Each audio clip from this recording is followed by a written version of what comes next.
What up, Doe? What up, Doe? How you doing, Eve? What up, Doctor Winters? What's going on? Fine, fine, fine. Just trying to trying to relax, trying to figure this thing out. I mean, you got my mind. My mind is being all twisted, and let me see. Is it over there or over here? I don't know. I don't know because see, so many people keep contacting me saying you and Eve are making me think. That's what we want to do. We want to make you think. There We you want go. you in a sense to be ready to you know we want you to be ready in a sense to just be who and what you are. Just do the things that you want to do, and Yes. that's the name of the game. It's trying your best and trying to learn, trying to develop, and just trying to really grow. Over the past week, the weather's been good. I'm feeling good. What about you? How's things going in Washington? The things are doing well over here. It's been up and down, warm and cold. There's been extremes going on, but inside of that, everybody's doing what they need to do. We're getting our steps in, trying to get the children up and active because this is the time of year where they want to be real sluggish. So Mhm. up and exercise with them and get everybody moving. How you doing? Go travel abroad. What up, though? You know, one day we're gonna have to have her on, and she can talk about the black mother's womb because she talks Yeah. a lot about what our mothers do to us and stuff. You know, Oh, for but sure, for sure. yeah, I know you work with the children, so I know that that's a very important thing because our kids are our future, and without our kids, I don't know where we're going to go, where we're going to go. And it's because of our kids that we run into so many difficulties. And the reason I think it's a lot of difficulty is that as a man, you're always concerned about your sons, you're concerned about your daughter, But what is your main concern as a mom? Because I know you have several children. Honestly, I just hope that it sticks, right? Something sticks. I really hope that the voice in the back of their head isn't a nagging voice, but I hope that it nags them sometimes. I hope that they don't forget some of this stuff, but I don't want it to be like, oh, there she is again saying all that stuff. I want it to be something that they remember or that they can pull from comfortably without it being like a such a sore topic. I know so many of us have that little voice in the back of our head and it's her and she's just a little like real annoying like a fly or, somebody that you wouldn't necessarily want to be paying attention to. I don't want to be that, but But I you know know, that you there's a fine line in there. you're always doing something. I had five sons and one girl, and so my thing when my daughter was young is that I wanted to try to keep her from having a period early, and and so then I used to try to make her eat a lot of vegetables, not too much chicken, not too much beef, because see, chicken and beef they put Hmm. in those hormones, and Yes. for a while, a lot of girls was having their period at 8 years old, and I Yeah. mean, hell, at 8 years old, you're having your period, but those eggs dropping, they want to have sex. So I mean, hell, you don't want them to have babies too young, but it's so complicated. That's very interesting because our children our minis are vegan or plant based for the most part, and their counterparts in school have already started their cycles, and our oldest has not, and she's in Good. that age range of these early girls who are getting their cycle, and I'm like, no, I know your friends have it yet, but no, it's okay. It's okay that it's not you yet. It's coming because when it Yeah. comes. I used to hate it. Family, we're going to get to competence, but we want to let a few more people get into the room. So that's why we're talking this stuff. But you also feel in a sense is that it's so treacherous out there. And I remember I used to teach. I used to mainly teach upper grade. Then they had me teach fifth grade, and for a couple of years. But I taught sixth grade. Let me see, for about seven. I taught sixth grade for about 5 years. And and it was kind of hard because a lot of times, when the girls would get their menstrual cycle, sometimes their moms hadn't even talked to them about it. Right. you know, and they're in school, and then they have an accident. Then you got to call the assistant principal, go to assistant principal, and they're feeling embarrassed. And I, Mm, I really, I don't understand why more moms don't really try to talk to their children. But again, you don't know what age, and you don't know the need. And I don't know. You have a kind of daughter at that age. What helped you to be able to talk to her about that? It's very sensitive. not wanting her to be embarrassed. I saw that girl in school. I Not that I was that girl, but that girl was in my class, the one who didn't know what was going on and then had to try to navigate between a pad and tampon and whatever messy Yeah. clothes and all of that stuff. I didn't want her to be embarrassed. But I also knew that she wasn't developing physically like how the rest of them were. That a lot of the girls have had a period, like you said, since 8 and 9. She'll be 12 this year, and as I mean, we can see that her body is turning into a young woman now. Keep her eating vegetables. It's Not really. no, it's definitely something in the water too. Um, no, but yeah, just not wanting her to go through that, and then wanting to always have conversations with them. I never want them to be afraid, and I think this kind of rolls right into our conversation of competence. But wanting to do a really good job and make sure that these lessons that we're talking about, they don't just go in one ear and out the other. Because when you start talking about a period, it does lead to the sex talk, because you have a period because your your body is preparing for a baby, and people get afraid and start getting all ooh about that, and then now you've got a 14-year-old who's pregnant because their mom didn't talk to them about what happens after you have a period. um, I don't want to call it incompetence, but I think that it is lacking some competence. Well, a lot of back in the day, in my day, if the mom told their daughter, "Keep your skirt down," that was, go. Why keep, they look like they would never say, "Why keep your skirt down?" They would just say, "Girl, keep your skirt down," and all that type of stuff without really going into a particular. But how would you define competence? How do you define competence? Okay, so when I was thinking about that, I always wanted to start with the dictionary definition so that everybody can kind of have a starting point. But then I find that it's lacking. Dictionary just defines it as the ability to do something well. But I think that competence is actually way bigger than just being able to do something well. I can tie my shoes well. Does that mean I'm competent? No. No, I don't think that that makes me a competent person, but it does mean that I've got shoe tying competence. And then from there, well, now we've opened the gates for can we be competent across different environments? And then what does that mean? Is it just a job well done, or is it how we're attacking each problem? And I think that as we grow and as we're learning, you're not going to have all of the information.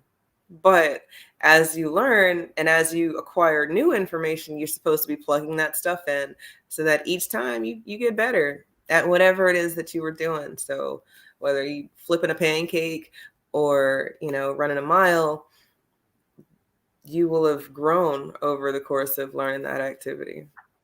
Yeah.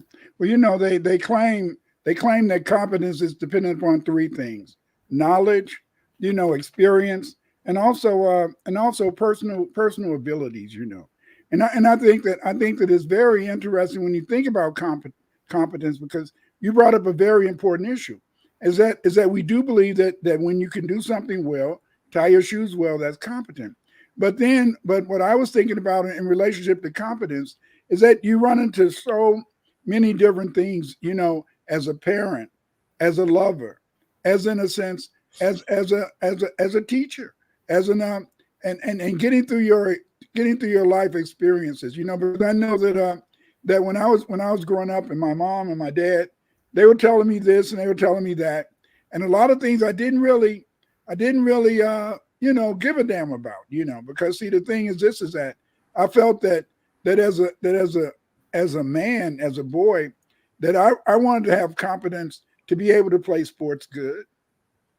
Uh, Maybe try to get girl telephone numbers. Back in the day, it was you had a lot of fun, going around, getting girl numbers. But I know a lot of girls were mad later when you don't call them. But I mean, you just want to have that little black book Haven't. full, you know. And I know, and it's kind of wrong, but it's that competence. And I think that I gained a lot of my competence in terms of my abilities. I think through athletics. I think that was the thing that allowed me to be able to gain that confidence. I look at girls like this morning when I was driving. While I was driving, I went around. I was noticing, a lot of women, white girls, black girls, black women, white women, running around. I didn't see any brothers. And so then I was saying, damn, because I remember before my wife died, we used to go walking every morning, and we'd go walk. And and she was very athletic. She always kept her shape. You can look at me and tell I didn't keep my shape. And so then it's how do you find that confidence? How do you find that ability to be able to to to manage things? And I think that confidence, a lot of times, it comes from you being successful doing this or successful doing that. What do you think in terms of confidence, in terms of you as an individual?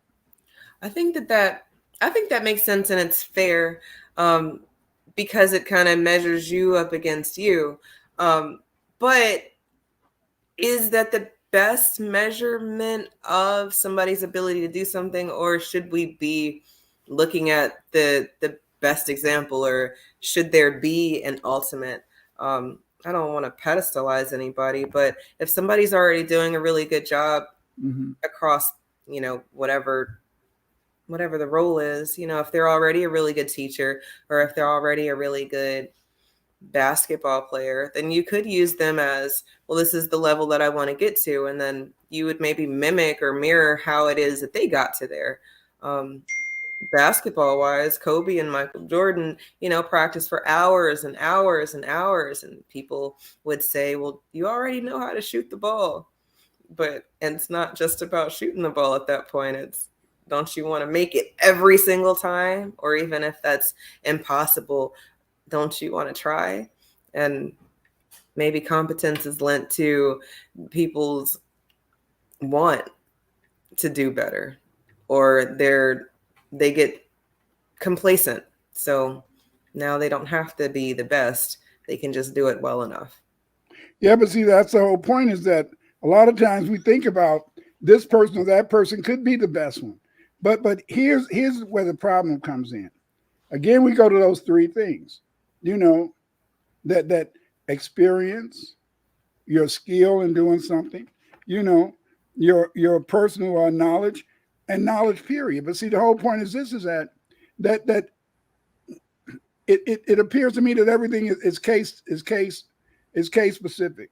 Mm-hmm. I remember back me, like my wife, we had our first child when she was 16, and so then and so then definitely we couldn't get married because people had to sign for you, but we did have our first child, and I used to remember how a lot of times she would be upset because her father and mother they wanted to control my son, and so then she got really mad because see she always felt that you should that when you have a child, a baby, you should always keep turning their head to make them go from side to side, and Mm-hmm. she felt that her mother and father they caused my son to have a kind of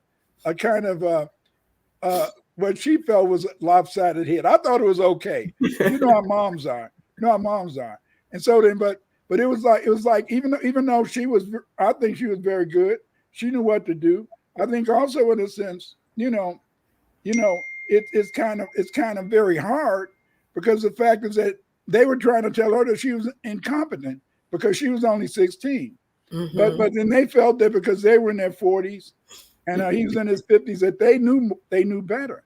But in a Right. sense, so often, and this is what I think the problem is, Eve, is often that people is always trying to tell you that you're either competent or incompetent. How do you arrive at these feelings of being competent. That's one thing that I think is very hard, because see, it's kind of hard because just like you know, just like you know what Go Travel Abroad said. What is the relationship between competence and excellence?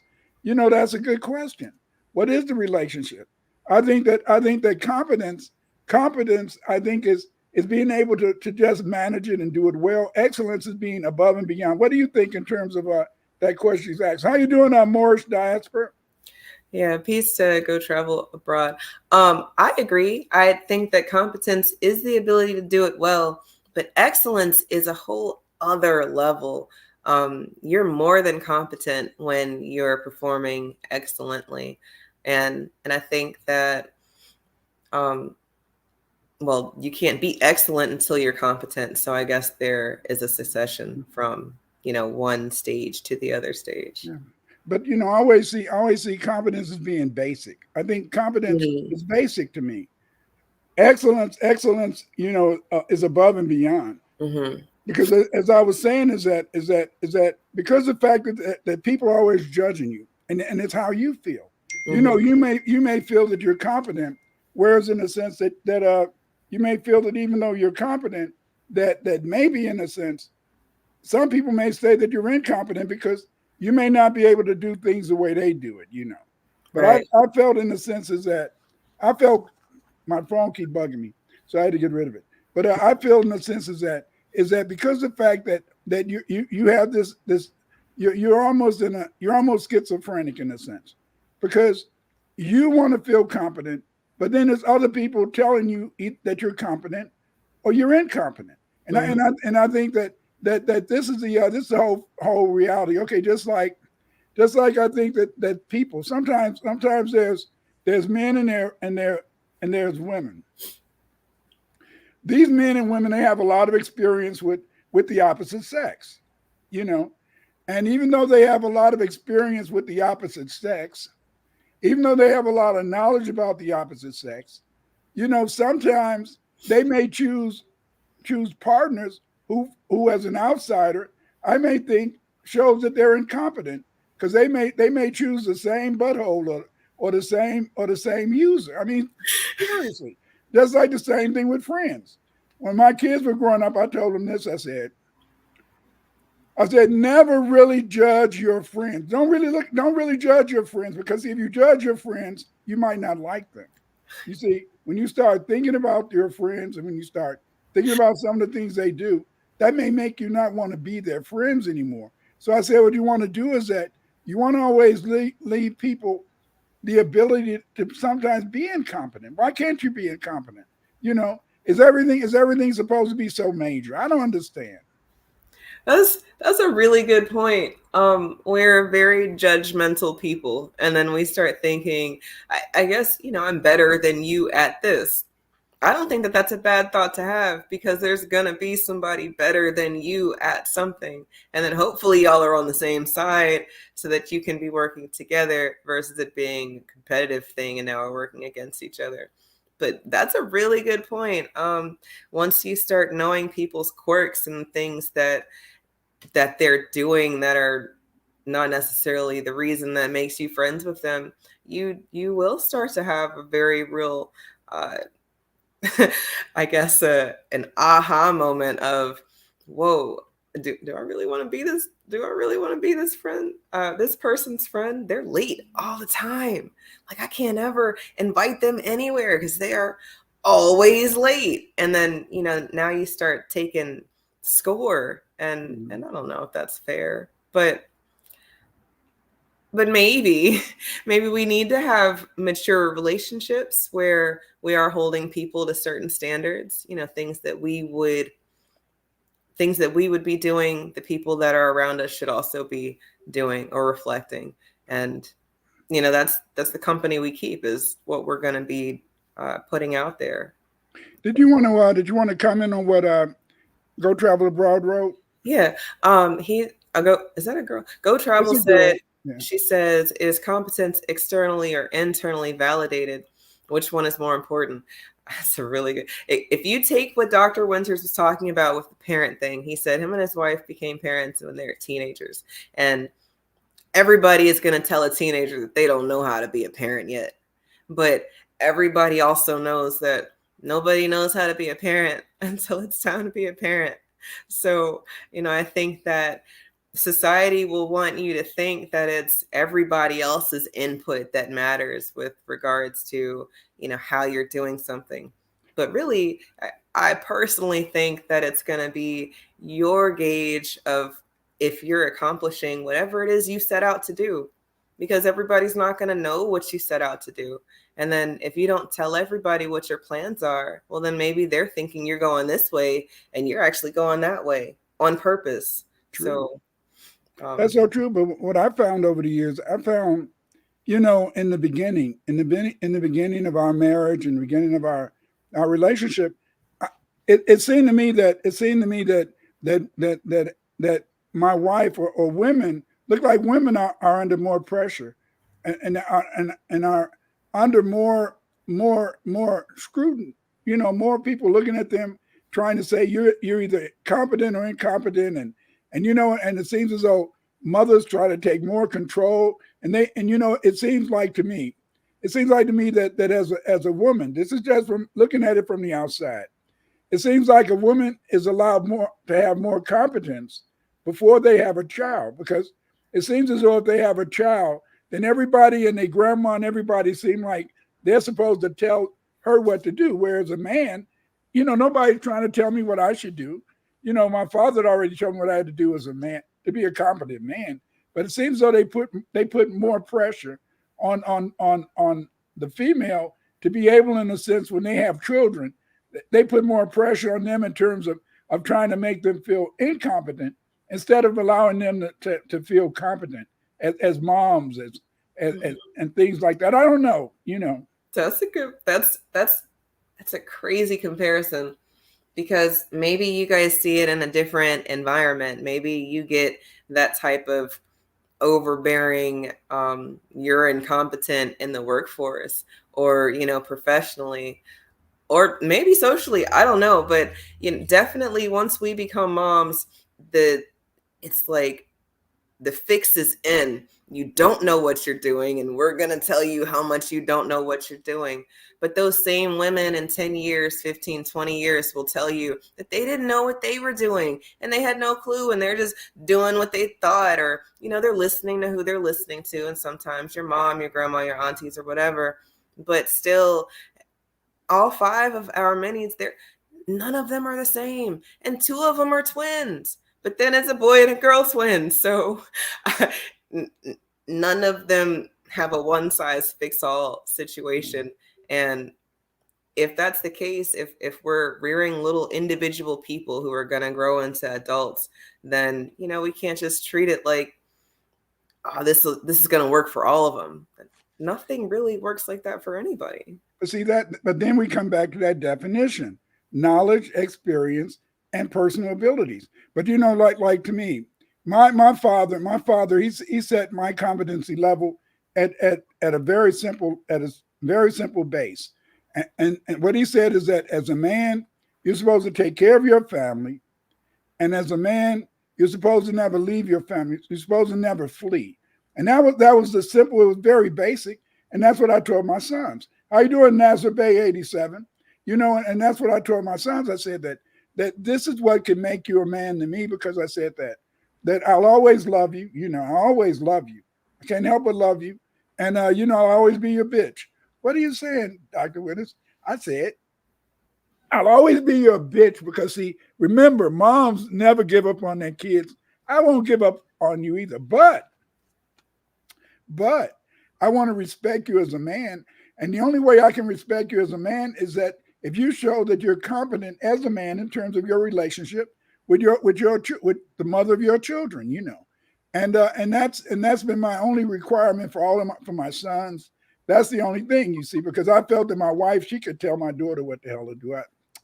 That wasn't what I was supposed to be. See, Right.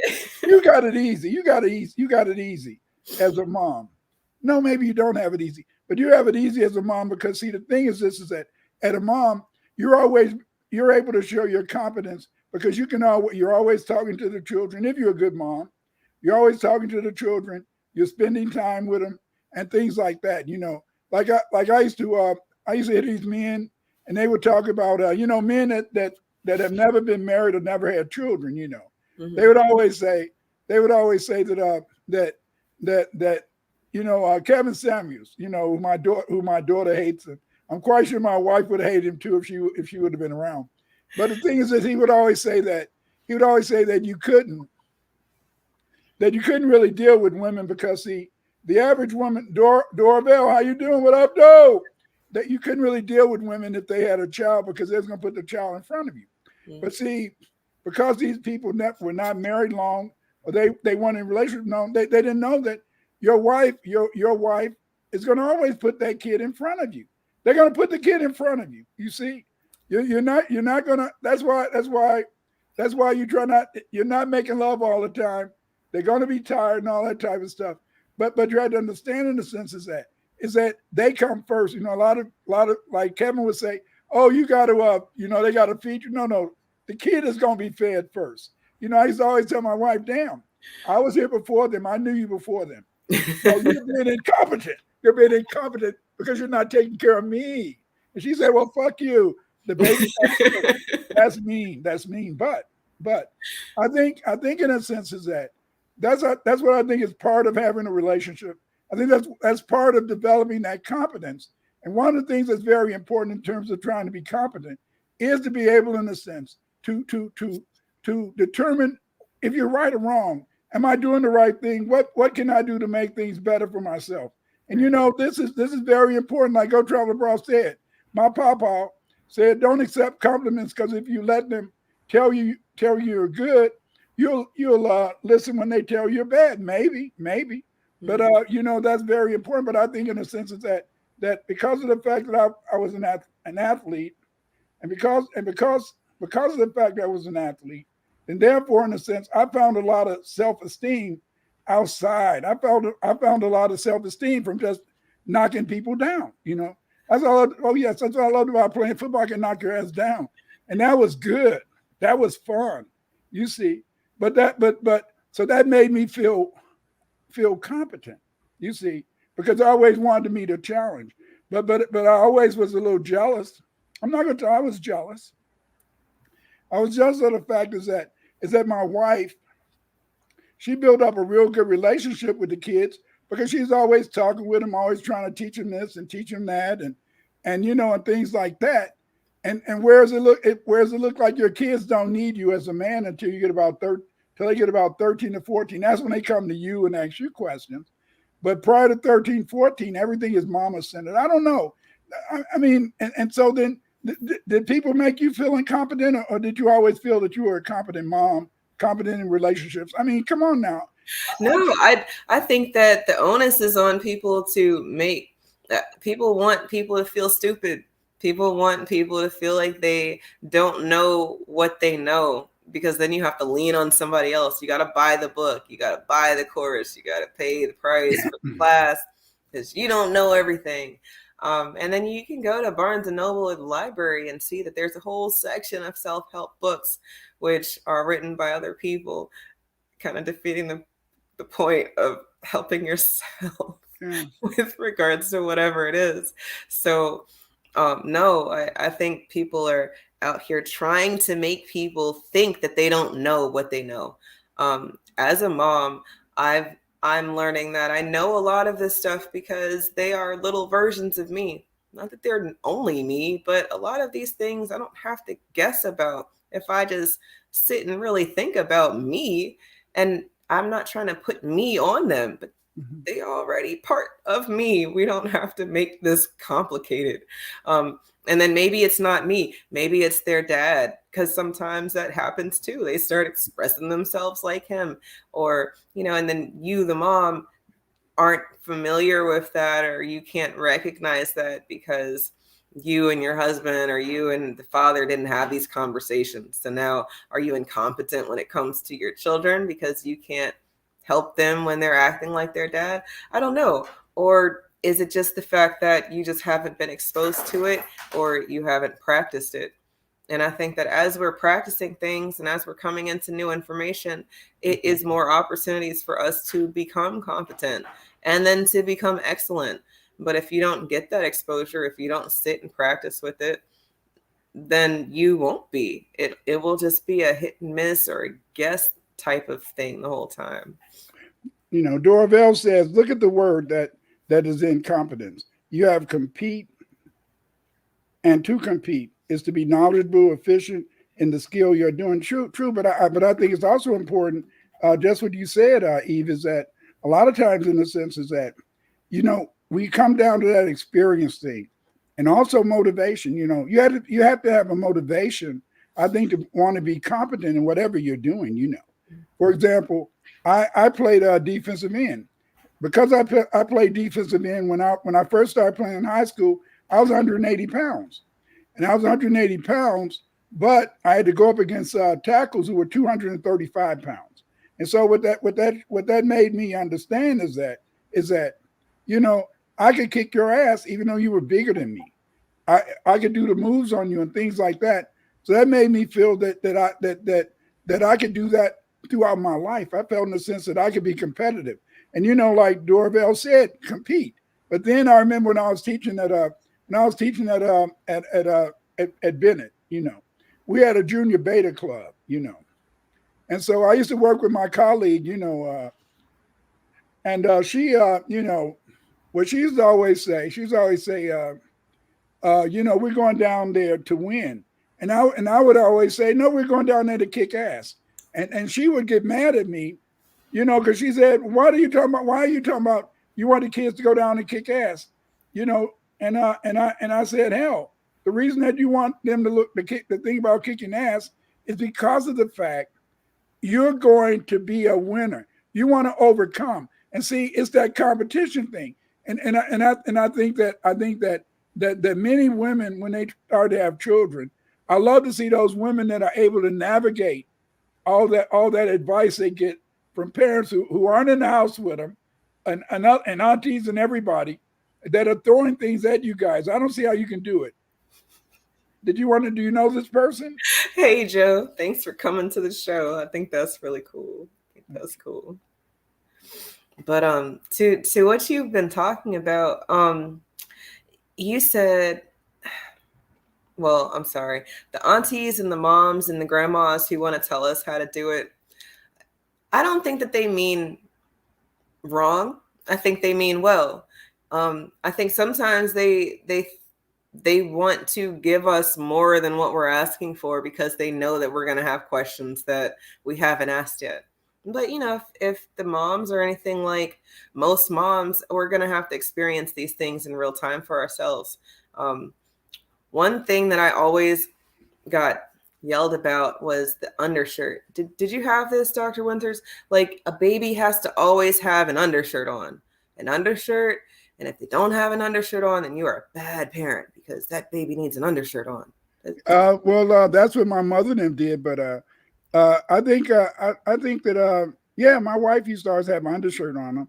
But my kids, two of them sweat a lot. They're hot all the time. You put an undershirt on them and they're instantly overheated. I can't do that with them. But you can't tell my parents anything about that because you don't have an undershirt on that baby. You're not doing the right thing. And put an undershirt on that baby. And it's like, I hear you. I know we're trying to keep the baby safe and healthy and warm. But, y'all are going to have to trust that I've done this a couple times now at this point. Like, I know these kids. But how you doing, Janiro 226? But the thing is this, that I think it's because the fact is that, a part of being competent is we've already established the fact that a lot of it is from the perception of people who aren't around you, and it's always outside perceptions that determine how they perceive your competence or incompetence. But I think also we come down to this tradition thing. Like when my mother was growing up, she would always squeeze the baby noses. She had to always squeeze their noses. I said, why do you do that? Well, you just squeeze them. Maybe it's some Indian shit. I don't know. that she was Choctaw, so maybe it was Indian. Squeeze the nose, squeeze the nose. I mean, a lot of times it didn't really help. The nose still stayed wide or whatever. But the thing is, this is that it's very important in the sense that you always follow tradition, like with the T-shirt thing. Hmm. You want to follow tradition, and it's things like that. And I think that you also want to be competent in your community. You want the people around you to say, hey, that brother, that sister, she knows what she's doing. She know how to handle it. For example, when I was a teenager, you know, I couldn't play basketball because it was 10 of us, and because it was 10 of us, then my mom couldn't buy us the real expensive gym shoes. Back then it was Converse. I know today a lot of white girls wear Converse gym shoes, but when I was growing up, the best basketball players, and they always wore Converse. And if you didn't Hmm. have Converses, if it before a gym, you go in there and everybody on the basketball, you couldn't play. They wouldn't let you play because you didn't have Converses. So it was like you were incompetent because of the fact that your mom or your dad couldn't give you this, or give you that the rest of the community had. Did you have any things that girls would put pressure on you to have that maybe your mom couldn't provide for you or something like That's that? kind of the example you're giving of the shoes is kind of crazy because, I mean, in the same sense, Jordans, I never, my parents never bought me a pair of Jordans. I, Okay. my husband just bought me a pair of Jordans recently. It's my first pair of Jordans. Like, ooh, it's like this big thing. But in grade school, if you didn't have specific basketball shoes, you didn't know how to play Yeah. basketball. And I grew up with a court, so I know how to shoot. And you can't tell me I don't know how to shoot or I don't know how to play Yeah. basketball because I don't have Jordans. But no, people absolutely were trying to make us feel like, yeah, no, you can't play ball. You don't have the right shoes on. And I'm like, what do you, I got Yeah. shoes on, I can run with these shoes on, what do you mean? And they were thinking of a whole other thing, and it had Yeah. nothing to do with competence as much as it had to do with what they were perceiving um, made somebody a good basketball player. But it made me think of confidence. So whoever asked us the question about the word inside of competence, you made me think about how confidence and competence sound similar. And if you are competent, then you can be confident. And then a lot of us are struggling inside of there. We're not confident to show people that we are competent. So then people don't know that you can do all the great things that you can do. Yeah. And I think, but we're always looking for this. Go Traveler Abroad said, I think the knowledge aspect is critical. Externally validated competence is highly subjective through culture and class. There has to be accurate reckoning and accountability for self knowledge. That's true, but what is accurate reckoning? What is, so much of what we do is defined by how people respond to us. Mhm. So much of what you do. Because, see, a lot of times, in a sense, Go Travel Abroad, you're right, it is subjective, but a lot of times you want to be accepted. And to be accepted, as a mom, as a dad, as even a person in the community, a lot of times you want to be doing the things that people are doing that makes them, in a sense, appear to be important. How you doing, chemistry, black magic? Okay, family, we're going to take a little commercial, and Eve is going to tell you about some of the things that she's doing. Yeah. Oh, could you go to present? Yes.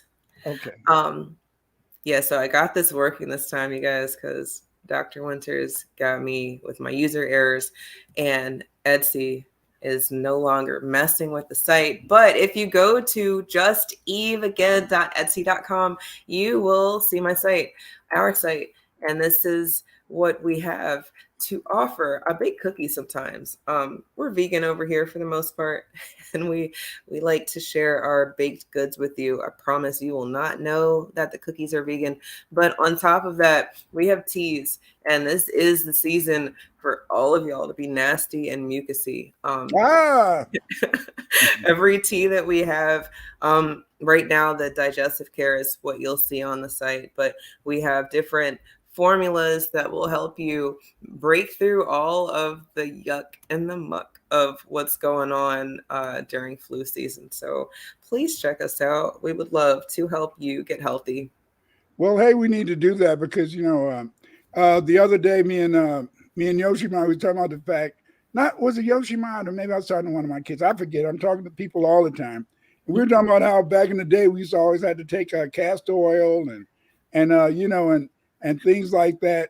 Whenever it got wintertime, your parents made you take castor oil and to kind of it was a diuretic to make you in a sense, but at the Mm-hmm. same time it used to help you fight colds. but Mm-hmm. then but then I was thinking during the pandemic, a lot of people in Madagascar, they just made a hot toddy because see, a lot of times when you got a cold back in the day, my dad, he'd have his whiskey, and my mom would get some honey, some lemons, and honey, lemon, and they would make it, heat it up and stuff, and then they would pour in their whiskey, and that was a good way. So, I'm very interested in that juice, and I think family, you should try to buy some of that juice. We need to get healthy. Yeah, for sure. For sure. Excuse me. We got to get healthy. We got to get going. But to get back to this thing about competence is that so much of our desire to be competent is based upon our relationships with people outside, with how other people see us, how other people in a sense perceive us. Because see, remember, you got to have the motivation to want to be the best. I always wanted to be, I wanted to be the best in everything that I wanted to be, everything I wanted to be. I was listening today on on uh Shay Shay on Monique was talking, and I Right. was listening to her, and Monique was talking about the fact is how she wanted to be famous. She made a mistake that I made back in the day. She said she wanted to be famous, and then when she saw a little fat girl Oprah on TV, she knew that she could be that fat girl on TV, and she wanted to be famous. And I was thinking about the fact is that a lot of times you don't feel that you had a competence to accomplish things, but a lot of times we're who we are based upon something that happened to us when we were 5, 10 years old that may have led us into a direction to want to be the best or to have competence in something. Again, as I said, I wanted to be competent in sports. I felt in the sense is that growing up, you know um, you they wouldn't let me play basketball, but I could play football, so I got to be on the teams. And because Monique brought up the fact is that a lot of times when you don't have everything that everybody else has, they don't let you join the team. You brought up the fact is that even though you had a court, even though you had the shoes, even though you knew how to shoot, a lot of times the other girls would say, "Well, hell, you don't have the Jordans." Mm-hmm. I remember my kids when they were growing up, they were Payless kids. Payless. And I saw somewhere where somebody said Payless was cool. But again, in a sense, and so my kids, a lot of times, I had 5 boys and 1 girl. So a lot of times, in a sense, they were Payless. And so then, when you, what? Let me see. We had just about all our kids by the time I was 33. My wife was 31. So, and my wife used to look like a teenager all her damn life. And so then people look at you and say, how you have all those kids? But the point is this. The point is this is that you want to be the best. You want to be the best. You want to be the best father. You want to be the best mother. But again, in a sense, sometimes we make a mistake when we're waiting for those outsiders to make us feel competent. You have to feel competent within yourself. You have to be motivated to do the best. And just like when Monique said that she was motivated that she was going to be famous. I remember back in the 1980s when I was a Black Power Muslim. When you Black Power, or when you become a Muslim, or you Black Power, everybody wants you to do ish for free, everything for free. Do it for the people, baby. Do it for Allah, peace be Allah. So everybody wants you to do stuff for free. And so then I remember when I was 10 years old, I said I was going to be an explorer and I was going to discover, I was going to be the first to discover anything in Black history. I was going to be the first. And Oh. I'd already made up my mind. And I was listening to Monique and just having that drive, but I made one mistake. I wanted to be famous, but I forgot to say rich and famous. Rich. You gotta let Yes, it out. I was really famous in the 80s and the 90s and stuff until the brothers got jealous and said I was dead. So they thought I was dead in the early 2000s, but I was still alive. But the point is this is that it's being competent. It's being in a sense, it's being competent. And I'm glad. See, travel abroad. That's why I like you. Ah, yes, Payless. Yeah, you can make me feel good. But then the kids got upset when I started buying my children, Jordans and stuff. But again, I was thinking about the fact is that it seems though that the biggest thing, two things I think that really impact upon you in terms of feeling competent or incompetent is it looks like grade school is okay. A little bit junior high, but it look like it's in high school where you're constantly being confronted with the idea, are you competent or are you incompetent? I don't know. Do you think That's that's when it that's a began? good point. In grade school, you're still getting the outside validation from the teachers because you're still trying to figure yourself out. That makes sense. Middle school, you're starting to suss things out. But in high school, yes, your competence is getting called into question in a big way because can you talk to boys or can you talk to girls? It's really about that. And then from there, if you can't talk to boys or girls, depending on, if you're a boy or a girl, well, now people are going to gauge if you're cool enough to hang out with or do Yeah. things with. And well, now it's a social competence. And then that will make you I guess it could not make you confident across other things. Maybe you were really smart, but you couldn't get the girl to pay attention to you. So now you don't want to be smart anymore. I've seen that on the opposite side of things with girls not wanting to show boys that they're so smart. They don't want people to give them that attention. They'd rather get attention in a different way. Or, they want to be seen first versus heard, I guess. And high school is really that first foray into, can you make the other sex pay attention to you? And is that, are you competent there? How you doing, Y2 Kenyon? Salute, Sister Eve, Hey. panelists, and chat. It's so true, but I think that I found that in high school, what made it kind of hard is that you'll try to form your little clique. Again, like I said, is that because of the fact that I knew I was God's gift to women, I didn't have any problems. Oh yes, my sister did it to me. My sister did it. She let her friends always be kissing on me, so I knew that I had to be something. But this is it. I don't like boys in the band because they took a couple of girls away from me. I don't like band boys because they were cool. And but when I got a football team, those band people can still take your girl. But again, like you said, is that it is so important because I know that as a teenager, as a young man, you feel competent if you're able to talk to girls.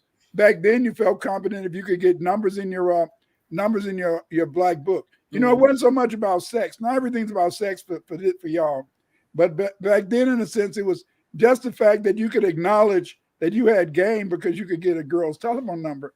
That made you look like you were somebody. But then I noticed that as you get older, you move away from feeling that you're competent. You move away from this whole idea of girls liking you or you're able to talk to girls. As a man, everything goes to your job. And I think that can be a problem because a lot of times it can go either way because sometimes in some relationships, not in mine, but in some relationships, I noticed that a lot of women, when they saw that their man became so job conscious, a lot of times that makes them want to quit their men and stuff, and maybe want to find something new. And it's because I know I don't want to talk about this because this can make a good topic, But I remember when my wife told me she wanted to find herself. I said, damn, I was scared. You want to find it? Damn, I thought you already found yourself with me. It's very scary. But women go through that when they get about, when they get, when, Kevin Samuels say when they hit the fan. But if you're married to a woman, she gets about in her 30, when she gets about 35, 40, they start to look like they feel they're missing something. And then you start to feel, damn, do I still fit in? I mean, Mm-hmm. what about me? And and Oh, and man. and so it's very different. It's very difficult because then you feel incompetent. You feel incompetent when your mate or somebody appears as though they don't understand you or they make you feel outside. Because see, I think that as an outsider, how you doing, Karen Vincent? As an outsider, in terms of what goes on in the female brain, a lot of times I used to feel I wanted to be nosy. I wanted to get in that mind, but I didn't want to be able to read her mind because I mean, hell, she may have been saying, "I wish I could beat your ass." She told me that in college. I wish I could just beat your ass, but then you can hit me all you want. Well, it's not hurting you. So it's complicated. But again, it's that yin yang. What is competent? What's incompetence? And we're always looking for somebody to define us, even in our relationships. We want somebody to tell us, hey, you're not bad. You're doing okay. Okay. But you hate it when your mate or your wife says, hey, you should have talked to him in a different way. Maybe you should have handled it in a different way. You see, and I was ready to accept this stuff, but it can sometimes make people feel incompetent. It can sometimes make your mate feel like they got to argue with you or they got to fight you. And I keep thinking about the fact I keep hearing these people in these records, these rap records. I don't know, maybe it's being that rap lifestyle. I wasn't hip hop. I was old, but I don't understand. How you doing, Donald? I don't understand how people can say you can argue and then you're going to have sex with your wife later. I never met that man, but these people, I love to get in an argument and then we make up. It ain't like that. It wasn't like that for me.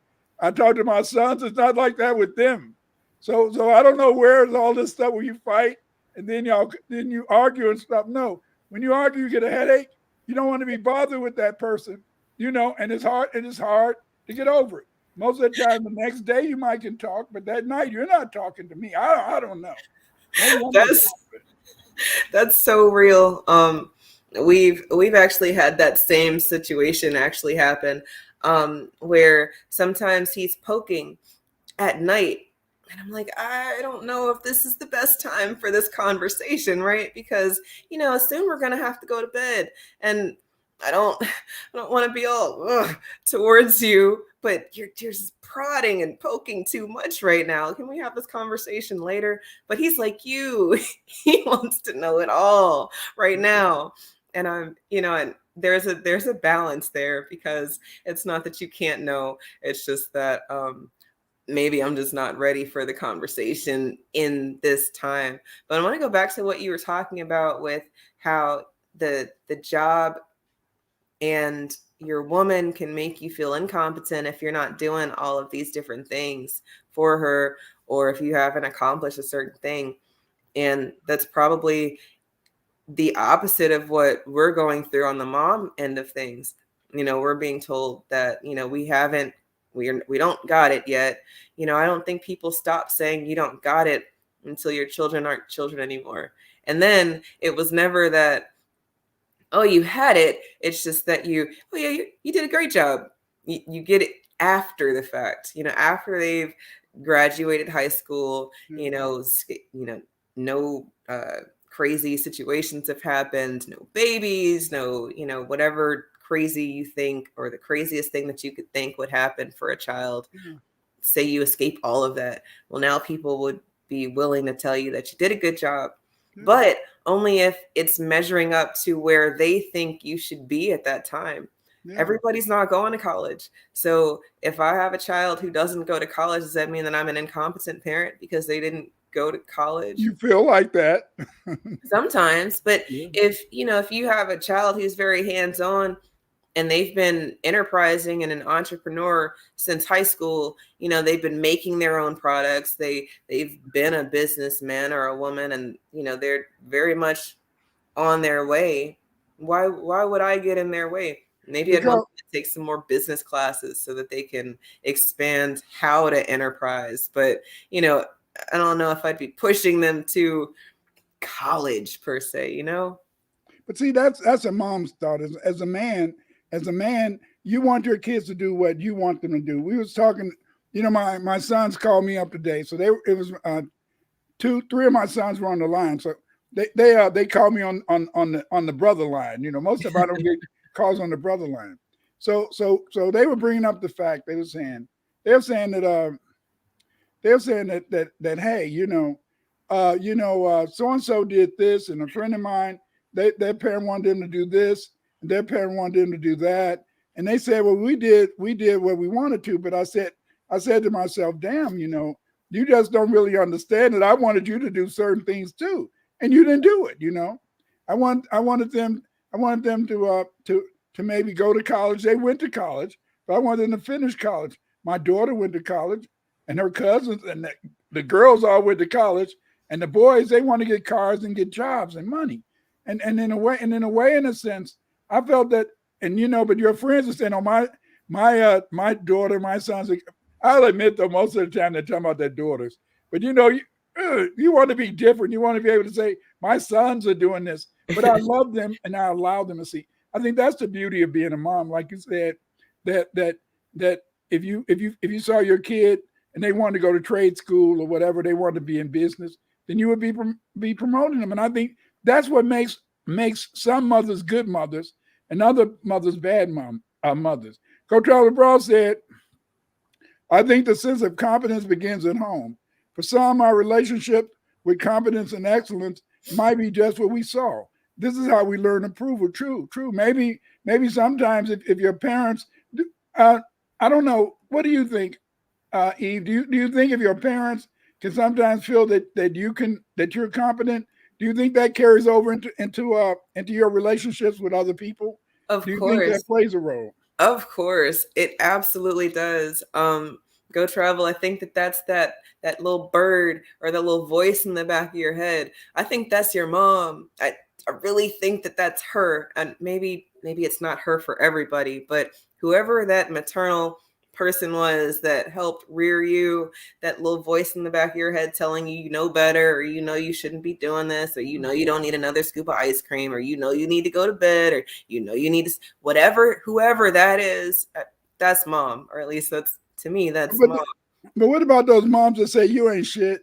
What about Exactly. those? And what? Exactly. That would be the example that you got, right? Yeah. So she's now you're not able to show competence because you were never told that you did a good job. Or what if, because some people are not they're not verbal. I think that that's okay. I don't think you have to be verbal for people to understand that you're doing a good job. But the people who do what you just said, Dr. Winters, who are very actively telling you the opposite. You know, they're not telling you encouraging things, but they are definitely feeding you that negative. You know, that's that example that you're growing up with, kind of what we talked about last week. You know, it's the opposite approach where you can learn from that. You don't have to be that, but that takes a very strong person to kind of overcome that. Yeah, So because a lot of times, your daddy could have been your daddy may have been really good about bringing home the money, blah blah. Like my father, I love my old man, but I would notice he did construction, so they got paid on Wednesday, and so when they got paid on Wednesday, he'd always come home, he'd bring the money home, and then he'd put his head down and stuff. And then my mother said, damn, why don't you get yourself together? Blah, blah, blah, blah, blah. Then my dad said, damn. That's why I just gotta go. I just gotta go. Why you do this? And I said to myself, my father was really slick. He wanted to go out since he got paid, but he wanted to make my mom feel guilty, make her feel that she's the one who made him leave because she mm, started nagging him. But at the same time, that's not. It can be kind of disastrous because the point is this: is that it's very difficult. It's very difficult, and we spend so much time, we spend so much time looking for outside gratification. We spend so much time sometimes looking for our peers to make us feel competent or incompetent, that sometimes we lose sight of trying to develop a relationship with our mate, with our partner. You know, and I Mhm. think that this is the thing that makes it very difficult. Is is is how do you become real partners? And it's hard to become partners because you know you're trying to depend on other people, and that's one of the reasons why I think you had to be respectful first. That's that's that's interesting because earlier in the show I was talking about how I think that we need to try to develop it from inside. But again, if you don't have a template or a standard or who you saw do it best, then how do you know that you're not doing it good? Is this just a, well, it's just how I feel. Like if I feel like I can cook a pancake, then I can cook a pancake. And then I go in the kitchen and it's not a pancake. That doesn't look like a pancake. I mean, it might taste like a pancake, but I'm not gonna present this to the world as, yeah, I'm a master pancake flipper chef. Yeah. No, no. But at that point, it's not just because I know that doesn't look good, but it's because if I Google what a pancake's supposed to look like, and I take what I made up against what it is, and the math doesn't math, well, now I can comfortably tell myself that I need to do better if I want to be competent in the skill of flipping pancakes. You know, you got a good point there because I always want to make round pancakes, but my pancakes are never round. I was thinking about I want to buy something that I can pour it so it can be Pour it into completely the round. mold. I want to be exactly round. And so then, but the thing is, this is that it's so very difficult. Then, sometimes some women will say, you just like your father, your father's no good and all that. And a lot of times it can be very disastrous. Like Dorvell said, Dr. Winters, which of your siblings did your parents thought was the most responsible, and which did your grandmother think was more responsible?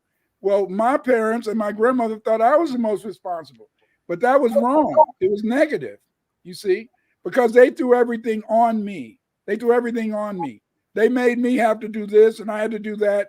I had to, watch the kids clean up around the house. But see, my brother, he had left and went to the army, and my sister, my older sister, she was kind of she's a wild thing, kind of flippant. And so then they throw all this responsibility on you. And I think a lot of times when you're a responsible child, then yeah, you feel competent in maybe doing housework, getting things done, and they can respect you for getting things done. But it's not right in a way because the fact that we have a tendency is that the child that goes along, we put more pressure on them than the child in a sense that may be a little bit harder to deal with. We always look for that easy child that we can get to do things, and that's the one that we put so much pressure on all the time. I No, don't think that's fair. it's not fair. It's it's kind of abusive, but I I don't think parents are thinking about it like that. They're trying to get from point A to point B, make sure that y'all are fed, that the bills are paid, that there's clothes on people's backs, and that that you're not going to get got, right? Dad's got to protect the family and mom's got to feed everybody. Um, Oh, I like that question, Go Travel. If Why competence don't you read it? is an emotional experience. All right, so are we saying competence is an emotional experience or an empirical one? It's supposed to be empirical, but I think that our emotions will lead us to competence. If you felt like you did a good job, then maybe you would want to do it again. And then each time you've done a good job, you would be able to have evidence of, well, this is what a good job looks like, and this is what I did last time, and this is the difference. And if there is no difference, then maybe you're just average across the board. Maybe you can make a pancake, but is it that perfect circle pancake that you were told is that sets you apart from everybody else in the pancake game? I don't know. Um, Because even in my lopsided pancakes, I throw in some little chocolate chips and some hey. little butternut, just to give it a little taste. Well, But I want to see the roundness. it does. Look, and if to me, if your pancake is tasty, does it have to be round? Yes, I yes. I think a competent person, you know, okay, if I like buffets. My wife and my daughter, they used to always go to restaurants and stuff, and they would always go to new restaurants and they go out for breakfast. They'd invite me out to breakfast, and the people always make beautiful round pancakes. I want that roundness. I want that. make it your I want own. that IHOP round pancake. I want that. I want the pancake to look a certain way because we do just like me when I cook. When I used to cook when my kids were growing up, and their friends would come over and they say, your father cooks gourmet meals. And I used to think I was a pretty good cook. But I used to always like to include red and green. So everything had to be red and green. I had to have a green pepper, a green onion, and then I had to have tomato or maybe a red Pepper. pepper because I had to have those colors, red and green, you Mm. know. And maybe sometime when I burned it up, it could be red, black, and green. But it's this whole idea of competence. It's the whole idea of doing this. And Dorvell, he says, but Dr. Winters, you were the most successful. Here's the whole point. It's just like I used to teach. Uh, IQ, educational psychology. So one of the things was IQ. And so when I used to teach my students, I would explain to them is that you have a high IQ based upon what you're good in. Mm. So a farmer might have a high IQ for doing farming work. Maybe an engineer would have a high IQ as an engineer. And Right. so then success is relative. I think success again is not empirical.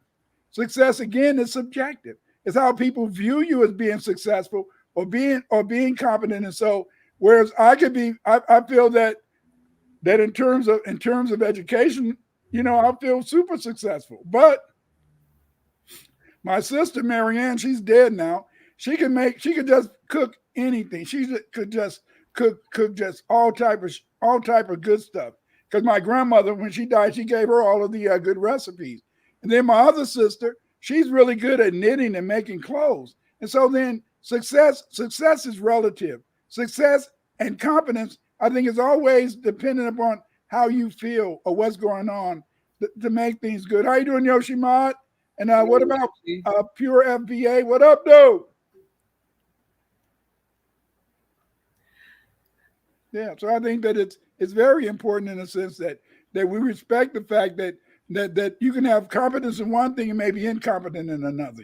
That is, and that's the kicker, because people think that if I'm so competent here, then, well, how you do one thing is how you do all things. And I don't know if you can blanket statement something like that. Like we said, it's a bunch of people out here who can tie their shoe. They are the best shoe tire out here in the game, but they can't make a circle pancake. Or Right. or they can't parallel park. Yeah. And does that make them an incompetent person? So now we're blanket statementing their whole life, their whole existence, because of one area or aspect My, that they suck at. now my wife used to make beautiful hot water cornbread, hoe cakes, all that type of stuff. Mhm. And so some people in my Patreon, they gave me beautiful recipes, and the other people, my daughter, but I just can't cook it the way my wife cooked it. I don't know. I don't. Why is it that certain things I'm incompetent when it comes to making that the whole cake or the hot water cornbread, and yet I like it when it's cooked by somebody else, and that's the thing that makes it very difficult. You know, Chemistry Black Magic says first in others' perspective.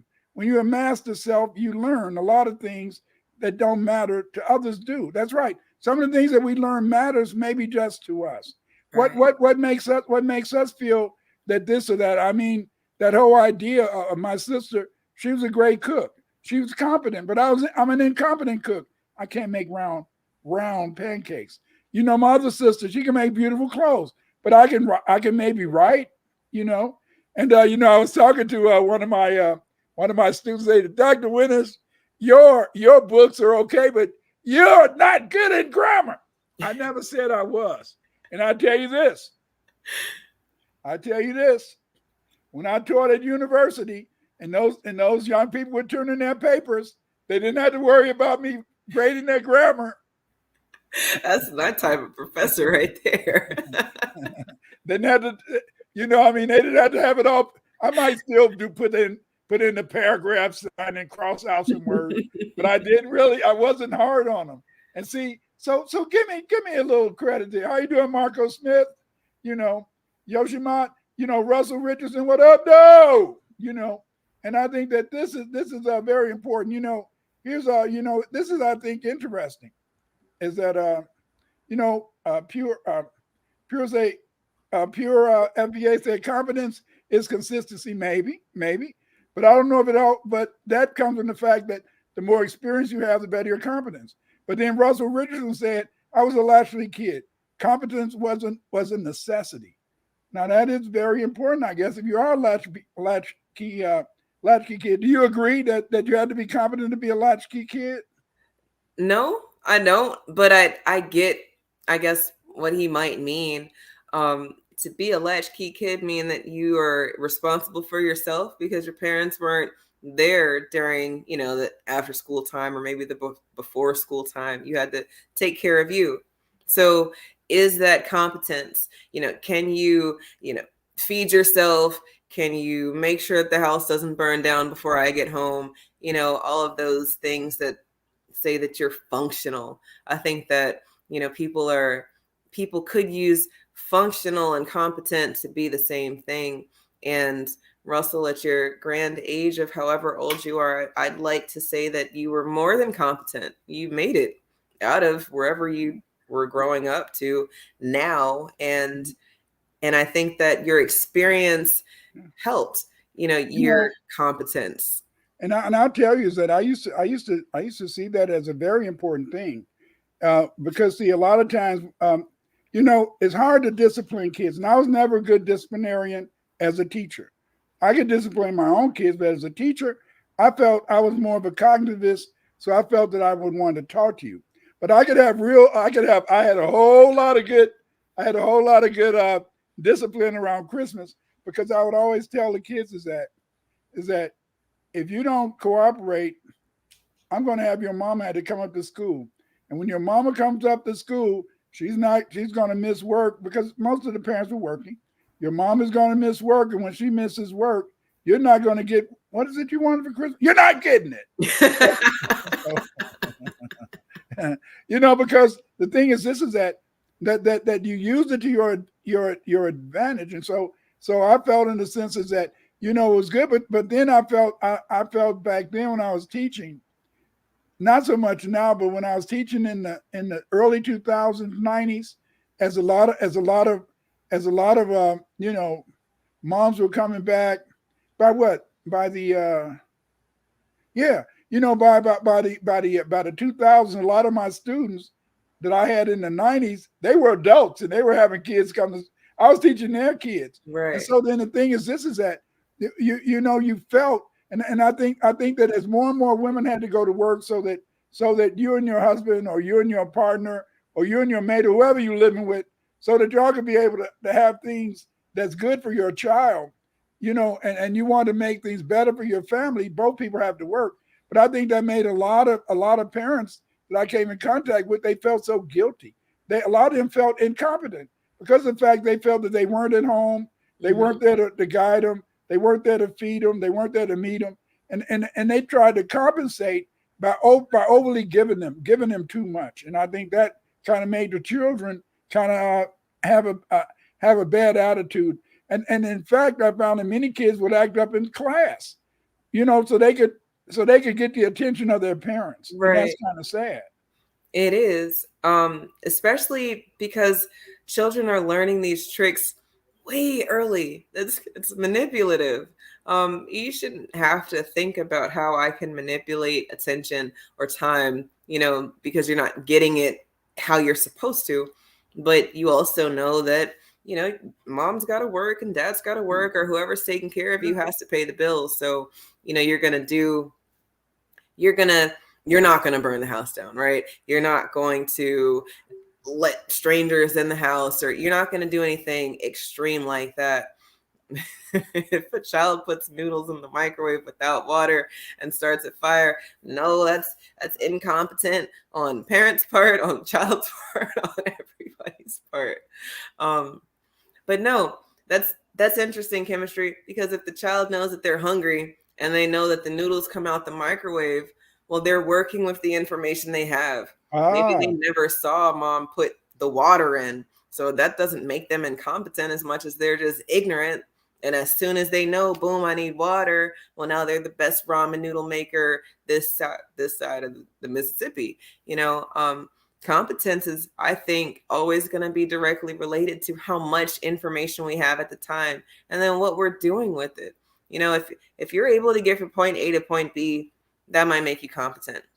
yeah. If you're able to get from point A to point B quickly, you know, checking all these boxes, well, maybe you're an excellent traveler. But at the end of the day, we're going to have to always think about what we know. And sometimes we don't know it yet. And that's not our fault, as much as if we want to do better next time, we're going to have to try to learn or figure Mhm. out where it messed up. Maybe sometimes people shy away from that aspect of it. Okay, Chavez said, I remember back in the 80s, if you acted out in school, your mom would beat you in school in front of everyone. I saw that happen to a few of my friends. Yes, that may happen, but I'll tell you what I did is that I I had to stop that. I had to stop that in the late the 2000s, because in the 2000s you would get in child abuse. You would have a child abuse statement you had to sign. So if a Mhm. mom would want, I say, oh, you're not whipping your kid in here, you could take him into the washroom, but I don't want to see it.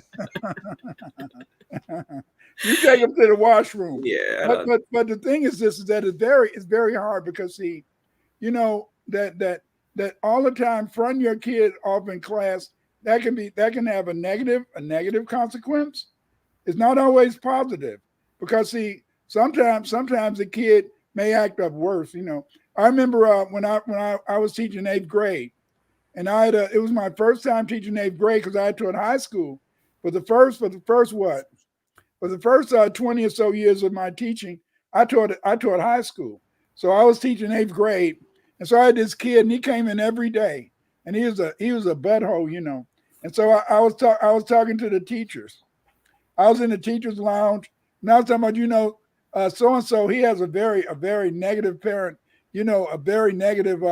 His parents are no good. They're incompetent. His parents, in a sense, they need somebody to go and talk to them, because they don't know what they're doing and stuff like that. So one day, the kid came to school, and he said, Doc, he said, I wasn't a doctor, and he said, Mr. Winters, why don't you leave me alone? I said, what? He said, why don't you leave me alone? My parents doing this, doing that, this, that, this. And I said, they're doing that and you still acting up? They said, yeah. And so I felt so ashamed as a teacher. I was talking about his parents, but his parents were doing the right thing. Yes. He just wasn't, he just wasn't cooperating. He just wasn't cooperating. And it was kind of an interesting thing. And because see, at that time, one of my sons went with one of my sons went with one of my students' big sister. Ooh. And so they would be talking about so that they would be talking about this really mean teacher. And but they didn't know that I was the teacher and that was my son, you know. But I mean, hey, it was kind of interesting. But again, it's feeling competent. I think the thing is, you feel competent when you can do some things well, and you feel incompetent when you can't. I think that's it. But I don't think we can feel competent about everything we do. I don't know. Do you think? I don't think it's possible. Do you think it's possible? I think it's impossible to feel competent about everything we do, outside of just, are we functional adults? You know, if you're able to, take care of yourself relatively easy without a lot of hiccups, then are you competent? Are you a competent adult? Sure. But then do we only want to be basic? Like you said earlier, I think competence is going to be basic. This is going to be the bare minimum of what we need to be doing as people. And then is that where you want to stay? Because I don't want to stay at this bare minimum of existence. I want to do more. I don't want to do more across the board. I don't want to hike Mount Everest. Maybe I'll hike some mountain at some point. I don't know, but I want to make really good food. I like my rounded pancakes. Ooh. No, I want to learn more. And I'm definitely not a master teacher of any sorts, but I would love to get there. And I think that as long as we have goals and wants and ambitions, then excellence is in the future, is in our future. It's not a distant future either. But, if we're only trying to get through life trying to be competent, then, you know, your life will, it'll probably be average. Maybe it'll be good sometimes, but I don't know if you should be expecting anything more than whatever it is you have. That you brought up a very interesting thing that I never thought about until tonight. Is that is is is it really bad if your life is average? Is it really bad?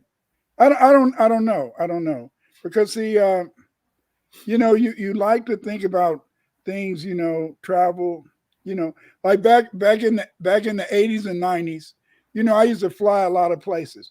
Now I never spent any money. I was going to conferences and presenting at conferences, you know, and then so I was flying all over the place, and you get used to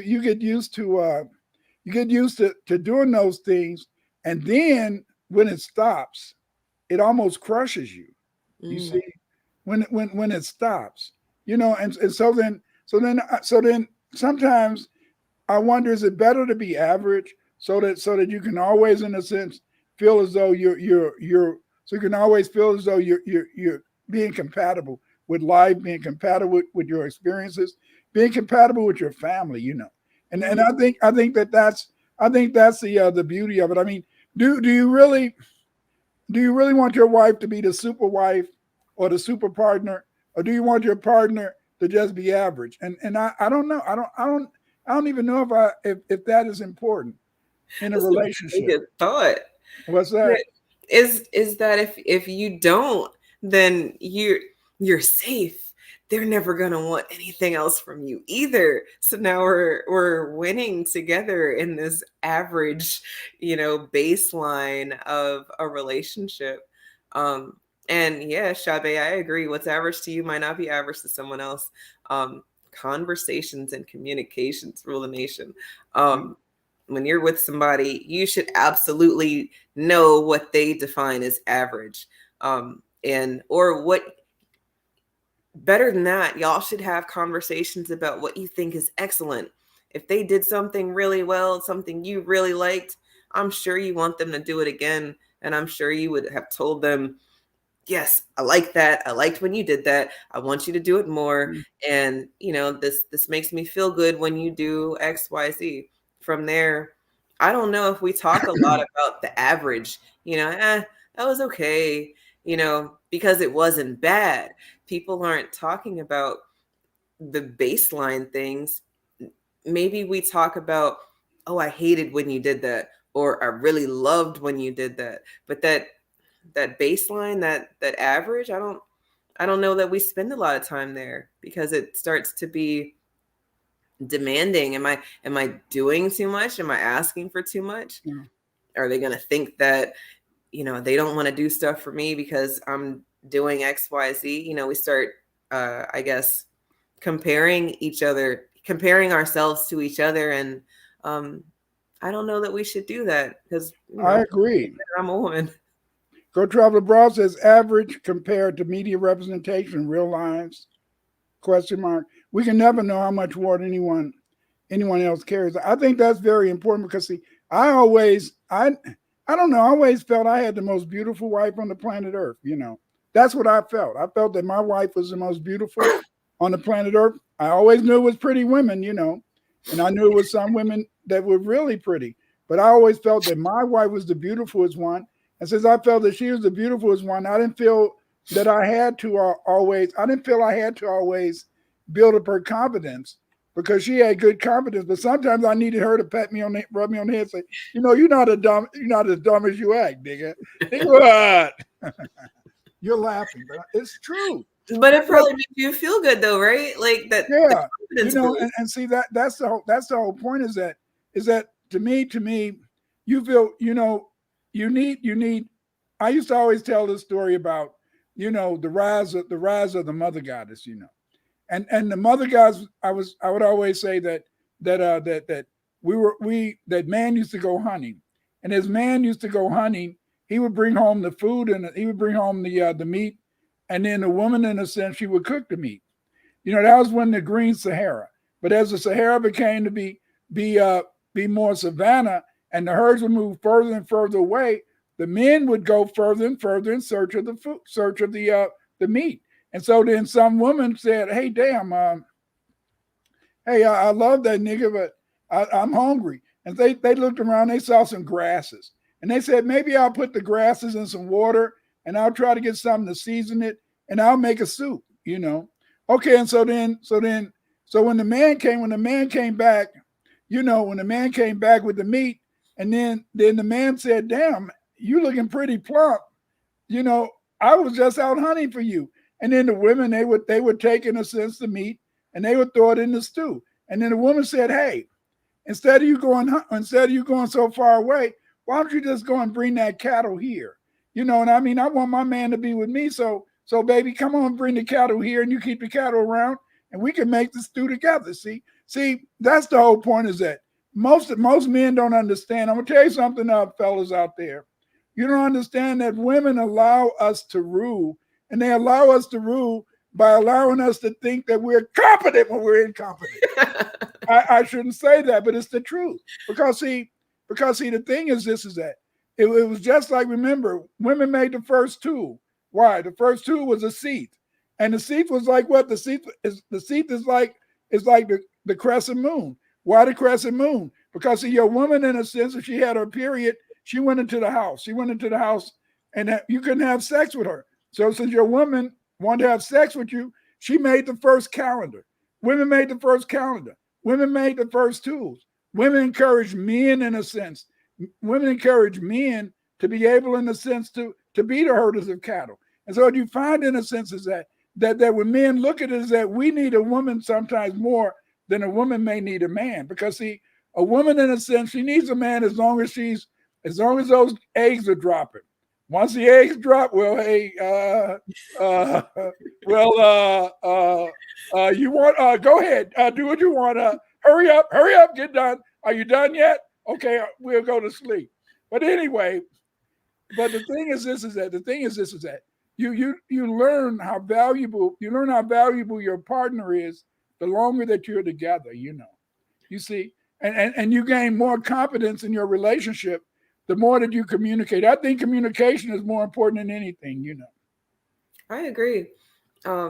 It's crazy you're talking about the Sahara and the savannah. I was just talking to the children in social studies today about when the Sahara turned green. I'm sorry, the desert didn't used to always be a desert, right? Because it used to be green, and then what's it, 8,000 years ago, and then maybe about 5,000 years ago is when the things started drastically changing. And I'm thinking about what you're talking about, how she's like, no, bring the food home. We don't have to follow the food. It can be right there.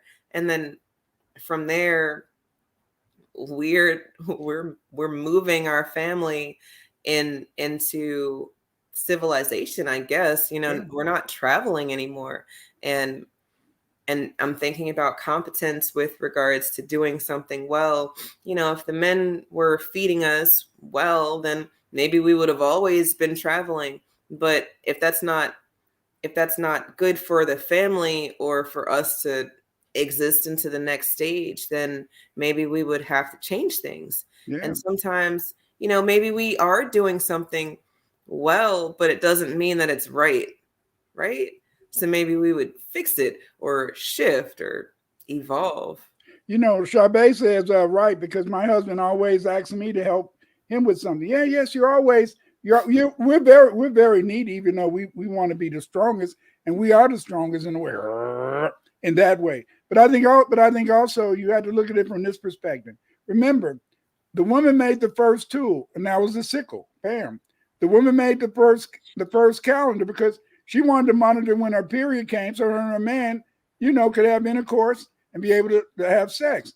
And then on top of that, because the fact the woman bled once a month, but the woman didn't die, she became the symbol of resurrection. See, death and resurrection. The woman allowed the man to see that even though you died, there is a return, there is a regrowth, there is a re there is, in a sense, there's reincarnation through the death. But see, I really believe, in a sense, is that this is what makes a woman so important. In that, even when you study Black Aboriginal cultures over here, if you study Aboriginal cultures in Africa, the white men always said it was a matriarchal society. It wasn't a matriarchal society. It wasn't. The women only ruled because we made them the center of attention, because you need somebody who can use their mind. You see, because the thing is, this is that just like me. I mean, hell, if you make me mad, I want to kick your ass. That's it. Whereas a woman might say, well, let's think about this. Do you really want to kick his ass? Maybe we'll kick his ass later, but let's talk about it. You may want to, think, if you got a good wife, when you fuck up out in the street and you do something stupid, your wife will give you that look, your partner give you that look, and then when you get home, she'll chastise you. She won't chastise you in front of people, you see, but she's Right. going to chastise you later to let you know that you have to do better. And I think Mm. that's important. I think so too. You just made me think. A lot of people that I've had this discussion with about a woman president, they say that we can't handle it, because we're too emotional. We'll hit the red button at any altercation. But what you just said is more true. We're talkers. We're not necessarily, aggressors like that. Whereas the man, y'all are more ready to fight and get it over with than anything else. All this talking, all this back and forth is But very, I, uh, I don't think a white woman could be a president, because white women, in a sense, they don't think independent. White women are too used to being getting their asses kicked by their men. They're too used to being controlled. A white woman usually grows up with a man wanting to dominate her, and he tries to dominate her first with his checkbook, then with his credit card. So then, therefore, I don't think a white woman could really be president. I think a black woman would make a good president, because I think a black woman would be more empathetic and more understanding. Go Travel Abroad says exactly. We should change with nature's rhythms, but we are a people in bondage to an exploitative worldview. So just because we feel competent, is it a valid competency? That's a good question. I think it is. I think it is a valid competency, because you don't want to feel that you're competent in everything, but you want to be competent in some things. Like I want to. I mean, hey, I'd love to watch you cook pancakes, because I'll be learning something. You're laughing. I'm serious as a heart attack, because I learned how to make them round. we're gonna make them round. We're gonna get you some round pancake molds, because that's how easy Thank it can you. be. You I've been just trying to put find it one. right in the pan. But What do you Ghost think about Travel, that? I That, like I that like what she said about that because, well, I like the question because it kind of goes back to, well, if I feel like I did a good job, then I did a good job. I'm competent. But if you already know what the standard is, then it's not about you anymore. Not really, unless it was always about what you were doing anyway. So people got to get more honest about what it is that they're doing. If the goal is to just make some pancakes that taste great, don't matter what they look like, then we go here. But if the goal is to have silver dollar pancakes, and you want those silver dollar then you can't say that you're competent if your pancakes don't look like that. We've already got the standard out there. So then people have to say, well, am I going for taste or am I going for looks? And then just be honest about it, because we can always do better. But if you're telling me that you're going for taste, but you're looking at my pancake saying that, well, that doesn't look like what I thought it was going to look like. Well, now you're judging me unfairly, and it's not about my competence as much as you're not even giving me the right rules to play by. Does that You make know, sense? so again, we coming back. So we've got rules, we've got rules, we've got in a sense experience, we got motivation, and now you brought up something else that I think is important in terms of when you think about competence. It's the perception. How do Mhm. people perceive? How do people perceive your abilities? Even though we can say, aha, she has good skills. She has a very good skill in doing this or in doing that. But then again, it's how we view it. It's how we see it. Mhm. That's right. That's that's where it is. So I think that honesty and communication will help people be more confident saying that they're competent. And then from there, if they want to do more, then they can. They'll know that there is a place for them to go to learn more so that they can do more. Perception as reality. Yeah. It is reality. I mean, that's it, isn't it? Isn't it reality? Because see, when you talked about, the good, like people say, I cook good tasty pancakes. They're just crooked, and some are this way and some are that way, and I want them to be round. But the thing is, this is it. Like you said, it's how you see it. It's your perception. It's what you want to be recognized in terms of your competency. And see, everything is only real as long as we perceive it as being real. Is that really real? I mean, am I really that person? My when we were talking today, me and my sons, he one of my sons, he works for the post office. So he's talking about how quick and how the moves he has and how quick he is. And and that even though he's in his 50s, he can still move very quick. I said, good. But then I was thinking about that. That's how I felt. I felt as long as I could pick my wife up, then I mean, hey, I was strong. Aren't you? When Isn't I that? could when I got in my 60s, oops, I can't do it. You know. But she didn't say you old nigga. But I mean, hey, I'm Uncle Clyde now. Yeah. But the point is this is that, competence, incompetence, these are all in a sense perceptions. Most of it is real in a way, but it's not real. But Mhm. it's real because it's how people are looking at you and how we see ourselves too. How we see ourselves. Because when you feel competent, you feel much better in terms of how you interact with your friends, how you interact with your family, how you interact with your partner, how you interact with your children. You know, but then in a sense, but then deep down, you know that you don't have everything that is necessary to make you A plus. You see, and I think that that's important. And then we go back to what I think Go Travel Abroad say. What is average? How do you determine average? I think average is when you feel competent. I think in a sense, competence is really average Yeah. because when you feel that you're able to do the things that you do well, you know, I think that's good because I think that it's very important. I know when I was talking to my sons today, they were talking about when I was little, when we were little, you and mom took us to the zoos, the museums, all that type of stuff. And he said the other people around in the neighborhood they didn't go, you know. And the thing is, this is that it's so important, and that makes you feel good in a way because that's when your children are saying that you did something good. That makes you feel that hey, maybe I wasn't that bad. I'm not perfect, but maybe I wasn't that bad. You see, and Mhm. and especially when they can tell you that when they get older, because I remember I never drank. I still don't drink because my father did the drinking for me. not that he was alcoholic and abusive, but then my sons, they always like to say, "Hey, here, take this." No, you're not going to get it. I remember when one of my sons, when he first drove up to the house one day, and I was outside, so I went over to his car, and he let the window down, and all the smoke coming out.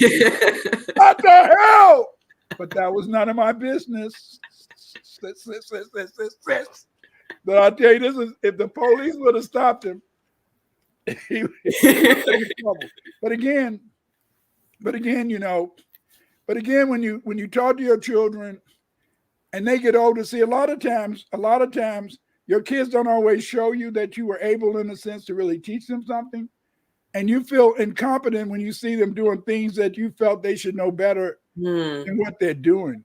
But the Mhm. thing is, this is that sometimes the things that you taught them will kick in down the road. Maybe I don't know. No, it absolutely will. I've been there. I am that child who might, parents might look at things and been like, "Oh, I definitely thought I taught you better than that." But I've also been the child to call home and be like, "You absolutely did. This was a lesson I learned from you. Thank you for this lesson. And I didn't know what you meant at the time, Mhm. but I know now. I know exactly what you're talking about now." And, I think that those aha moments, if we're blessed enough to have them, you should call home and tell your parent that they weren't crazy, that, it did click eventually at some point. Um, and then, because we are harder on ourselves after we have children. Sometimes some of us are harder on ourselves. And, you know, we are thinking, is this enough? Does it matter?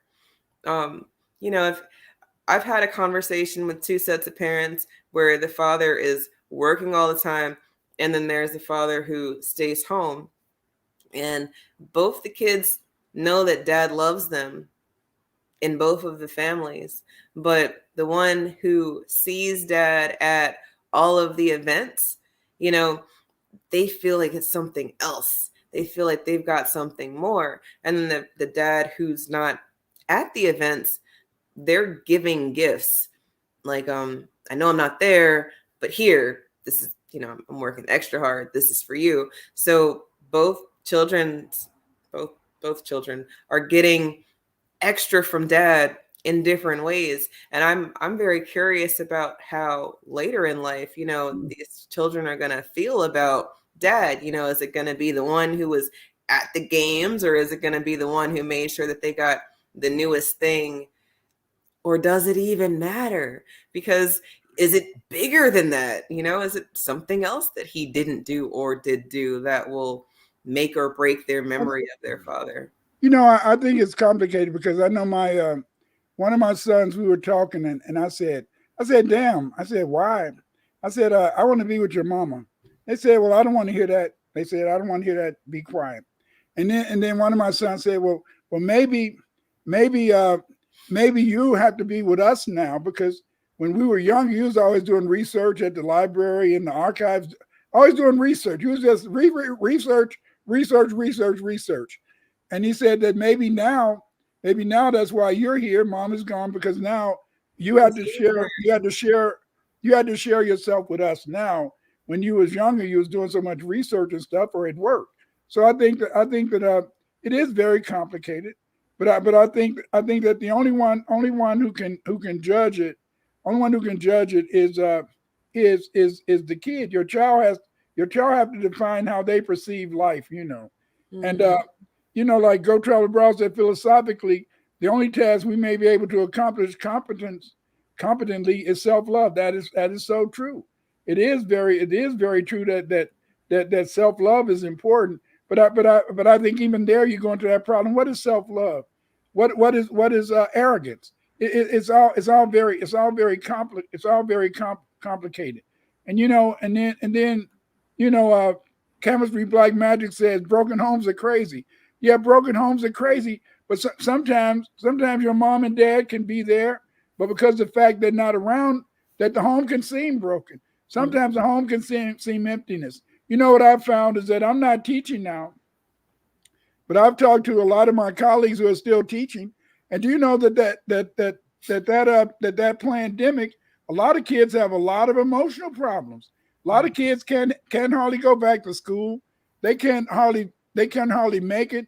They can't be around people hardly because of the fact, in a sense, being at home for those years and months has really affected some of the kids negatively. You see, Mhm. and that it's that negativity that's not allowing them to really adjust back to coming to school every day. I don't know if you've experienced it. I'm not in the classroom, so I don't know. That's that is a phenomena. I have heard about just the not even heard. I experience every day children getting up whenever they want to or thinking that they can just eat whenever because during the pandemic you did not have to sit there at that screen for 8 hours. You had the freedom to just go to the bathroom whenever you wanted, or if you were hungry you could just go to the kitchen and get you some food. And now that we're a year or 2 years out of that, and the kids are still having to adjust to the fact that I have to ask permission before I just get up and go. And not that I'm gonna say no, I'm not that person. I don't want you peeing and peeing on yourself, and I don't want your stomach growling in my class. So do take care of what you need to take care of, and thank you for asking me before so I know where you are. But that whole adjustment period is very real, and I didn't know that it was keeping kids away from the classroom as much as I do know that people are still attending school virtually because of these, I guess, problems that you just talked about. They're just problems now.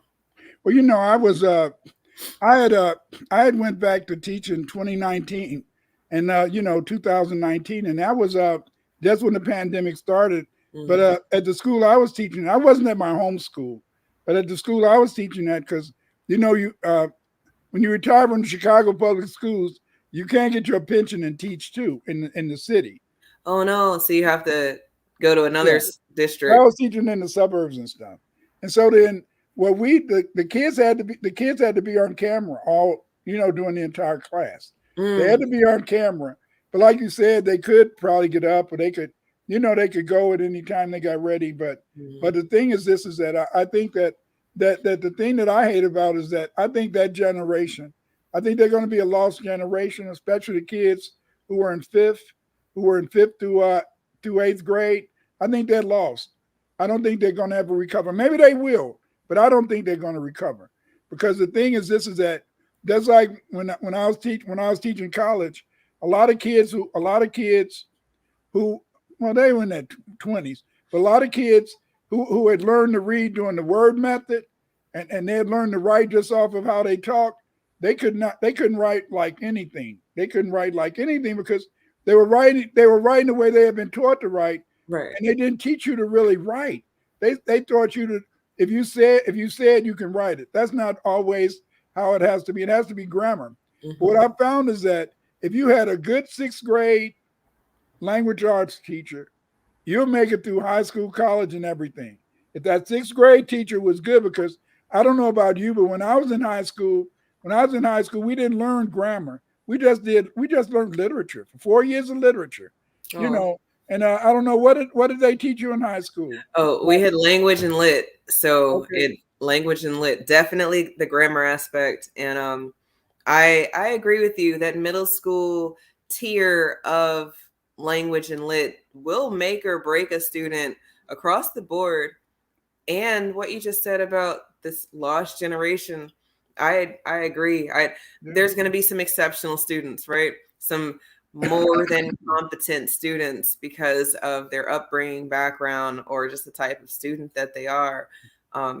But there's going to be so many who get left behind because the standard for those 2 years was in the crapper. People were yeah. accepting whatever because we were all thrown into this unknown.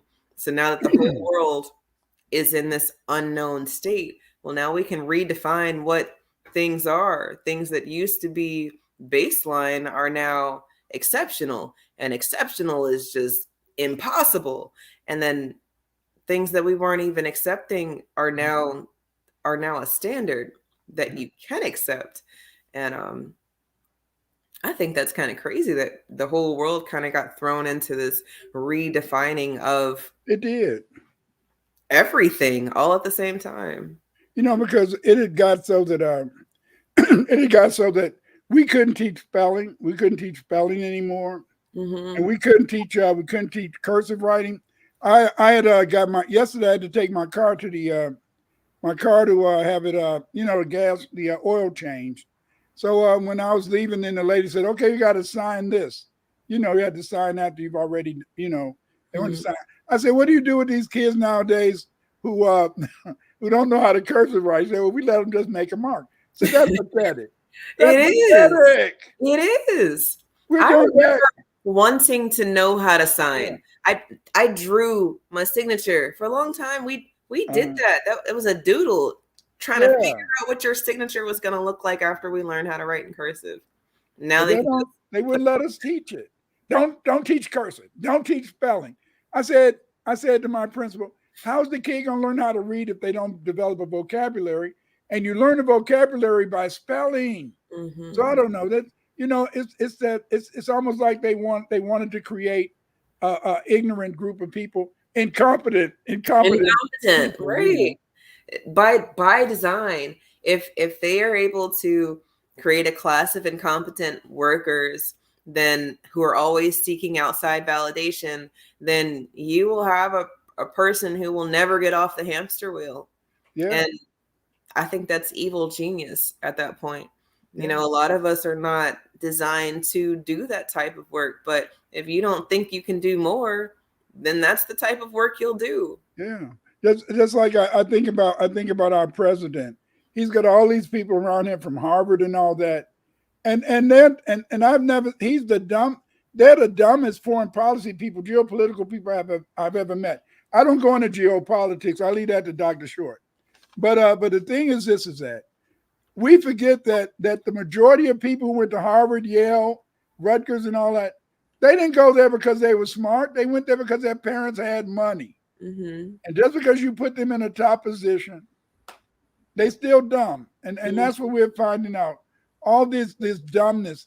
They're supposed to have competence, but they're incompetent.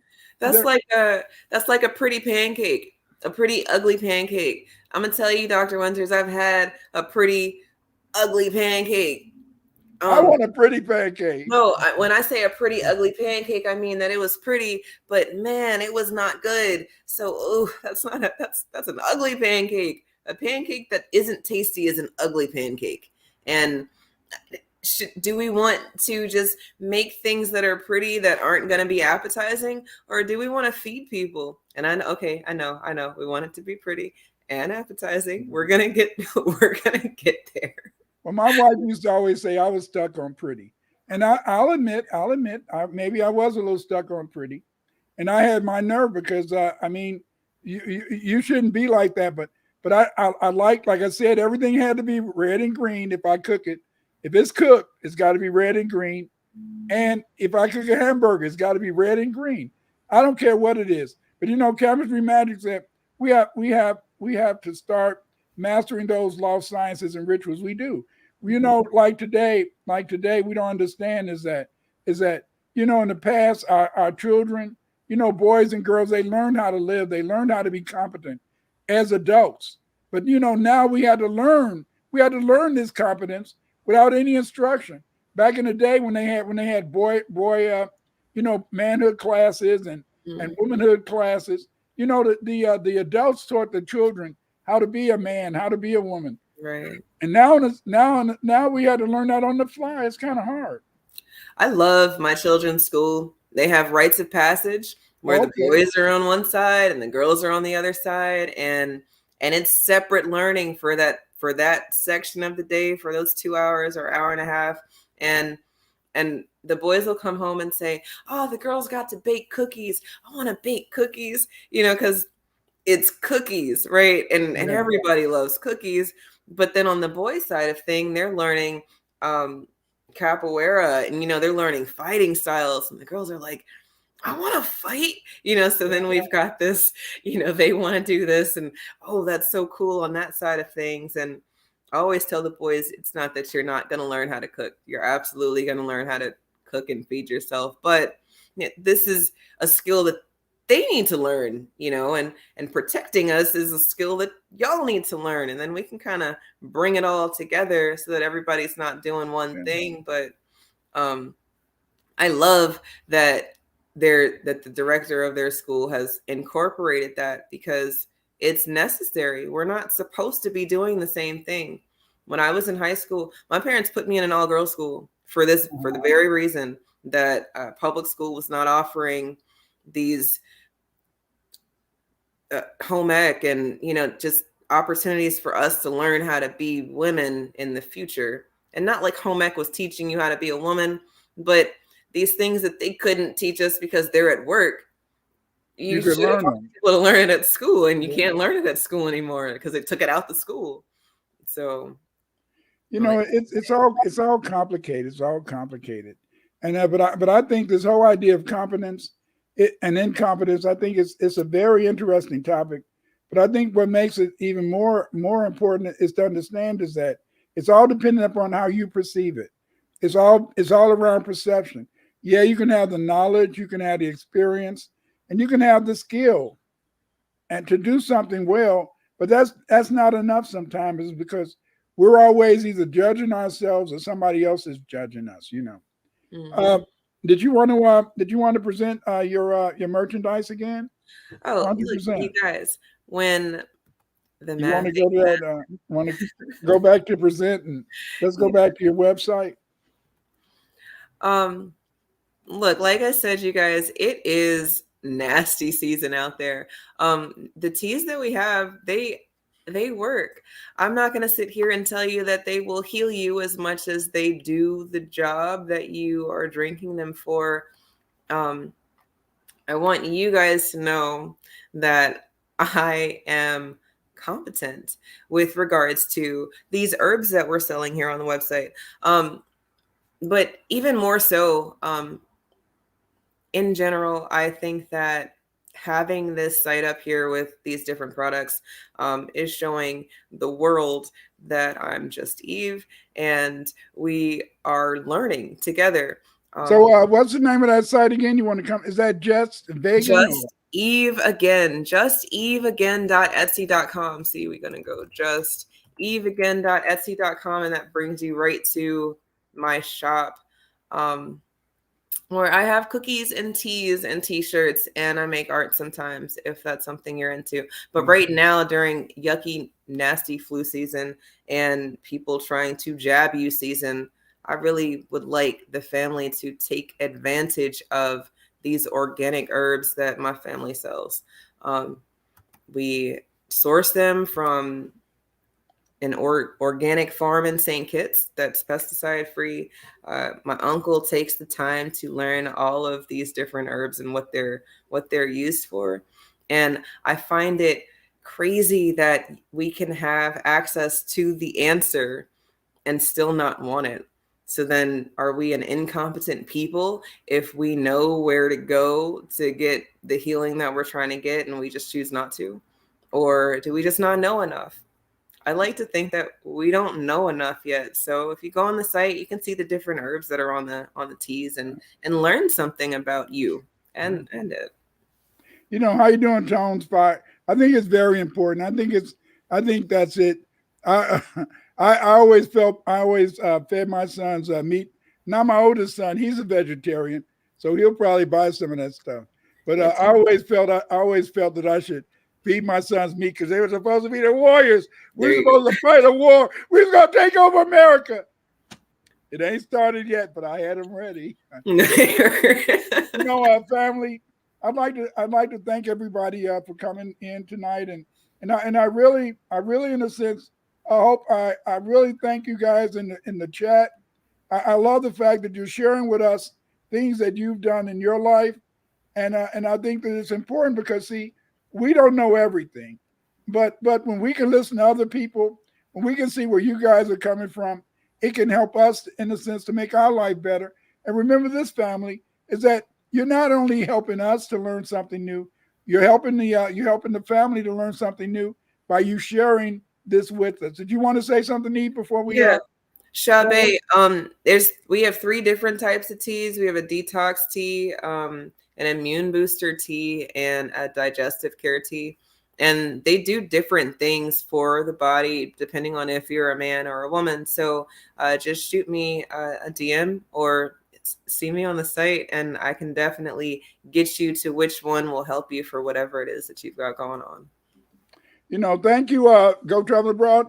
You say Yes. thank you, Bob and Eve. Thank you for coming. Thank you. Bye. Okay, everybody, have a good evening, and see you next week. Next Tell your week. friends and go to Just Eve and come on, subscribe. That's Subscribe here. right. Join my Patreon. Help me in my research. Yes, Take yes. care.